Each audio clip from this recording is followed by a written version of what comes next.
Orcust has really been making a shakeup out here. We return back to the world of regional season. Make sure you guys smash the link crap out of that subscribe button so you guys don't miss out more content. You know, I'm honestly really surprised with how these events have been structuring up. There's been a lot of cool ideas being thrown around. And honestly, I think that this has been one of my favorite regional seasons, just to kind of look at like how diverse this chart is. Like, there is so much cool stuff available in these events, and Konami actually did a pretty good check with this list. Now, winning our event was actually branded Dracotail. Now, let's be honest, we shouldn't be surprised to see that, you know, Dracotail's been kind of coming up to the top here and really kind of ruining some of these events for players. Not like a bad way, but like, this is the deck that you have to beat in order to, you know, kind of advance into the stages of the meta. We also have Lunalights here. Now, I find it interesting that Lunalights actually is probably one of the most expensive decks in the meta. $343 in order to build this. Like, man, I'm actually kind of surprised about that. We also have Vanquish Soul coming in top 4. Only one of these managed to get through. Vanquish Soul has been a pretty consistent contender. I don't actually hate the idea that this deck has been doing decently well in the case of the meta. It's a pretty standard thing, I feel like, at this stage to be seeing. We also have Mitserugi. Mitserugi's been a pretty standard creature, especially when you're running around in these lower tiered regionals. You know, Mitserugi, even though it might not look like it's got the consistency that you think it does, it's still performing at the pace that you want it to. We still have Malice. I mean, if you're thinking Malice is just going to go away, oh boy, TCG's been proving you wrong. We also have Radiant Typhoon, to nobody's surprise. We also have Orcust. I think all of the cool variations to Orcust kind of starting up now has also been really cool. And we also have just branded Despia kind of doing its job here as a standard contender, which isn't bad. Now, so we open up the doors here. We have Lauren Steele's Challenger for Lunalight. Now, going into this meta, there's a couple of things that you need to be aware of. One, you have to be able to overcome this card. The Lunalight boss monster is a problem no matter how you want to spin it, because decks just, they don't really have a provided answer to what this monster is capable of doing, and that's saying something. Also, it comes down to, how do you want to play heavy polymerization? Do you want to have heavy polymerization built into the main deck? Do you want to slot these into the side deck? What are you thinking about this card? Is heavy polymerization going to be a card that's going to help you out main decking it? Or are you going to just kind of have to accept the fact that, you know, you've got a lot of going second tools in this deck? I mean, actually, this deck has an insane amount of going second tools. You have the Fuas and the Perulias. You're side decking the additional Perulia as need be. You have the droplets to be able to kind of handle the game. You have the heavy polys in here. You've got, I mean, this card interchanges going first or second for, you know, the Fallen and the Virtuous. But also, like, on the call for the side deck down here, you've got triple Pankratops that you can kind of bring in as you need to kind of control the meta as it is. So, I mean, like, you have enough tools at your disposal to just kind of do everything that it feels like that, you know, this deck needs to do to kind of ruin people's days. And honestly, at this point, I'm kind of for it, man. As you can see too, you know, we have the good old Incredible Ecclesia, the Synchro Dragon as well. Because being able to put back 2 resources for an additional pop is freaking stupid. But I mean, like, that's your payoff when you're looking at this card, you know, it just helps. Also, we're side decking the Dominuses. That feels a little bit weird, but I get it. It's one of those things that's just kind of like, yeah, we have to accept this because it actually does help out with how things are going.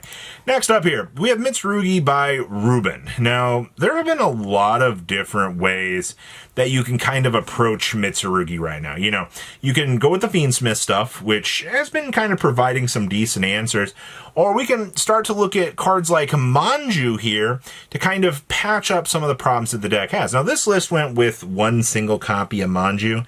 I don't know how I feel about that. I feel like Manju's a card that, if you want to explore it in Mitserugi, you want to be able to have multiples of these, because heaven forbid this card just helps you out so much at being able to just be a normal summon piece that you can do your thing. But also, I mean, I guess to be fair, you have 2 copies of the white one here to be able to help you out.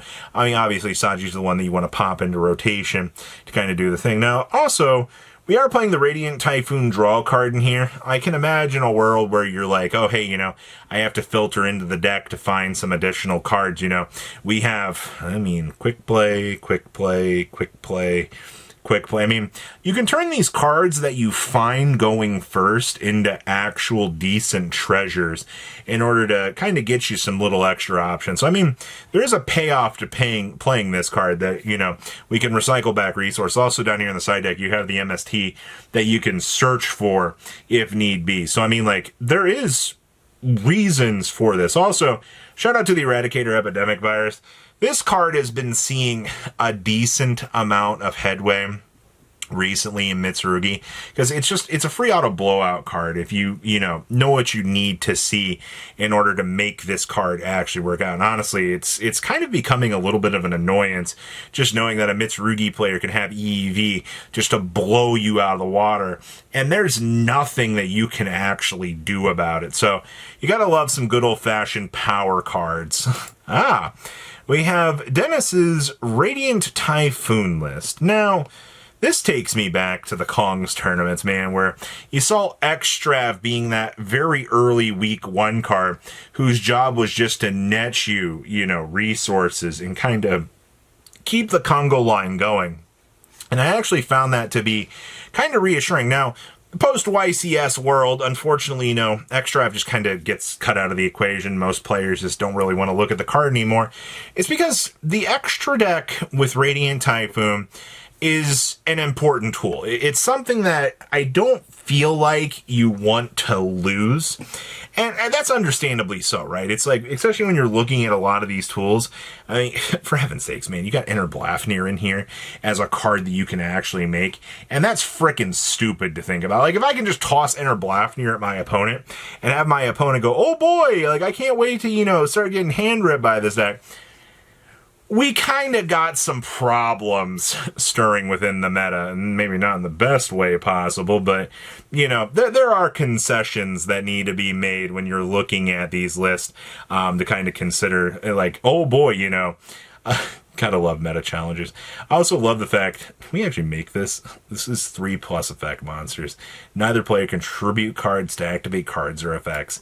Holy crap. The Ritual Monster Link 4 is something that you can play in Radiant Typhoon in order to make it.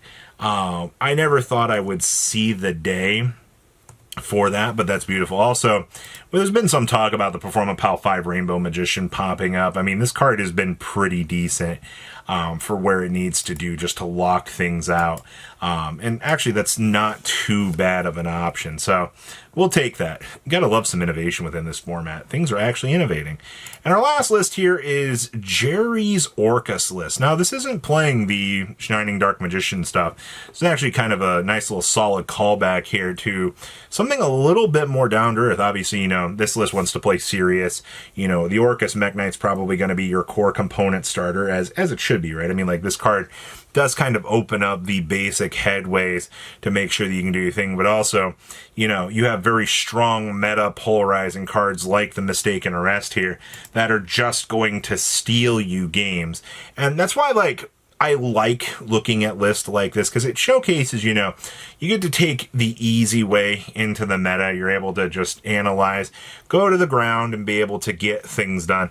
Also, shout out to the Chimeratech Mega Fleet. This card has been popping up quite a lot, and I still think that, you know, if you've got a Crystron player showing up and you're just able to make this, or, you know, just get the free value off of this thing, it's really been doing some disgusting things within the course of the meta. But Orcust is a pretty basic strategy. I will say, though, it's kind of cool to see DD Crows and Skullmeisters, popping it. It's almost kind of like they took the Genesis crash course, right? They said, hey, these are all good cards that we can kind of slot in. Let's, go see what we can mess around with here to get the best possible answers for the course of the meta. And I think they did a pretty good job with this, honestly.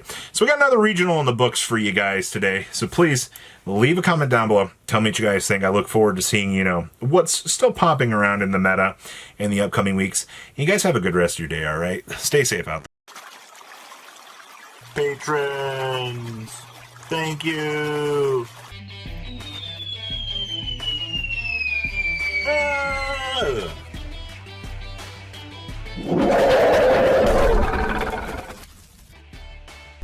Thank you so much for watching. Check out these other videos.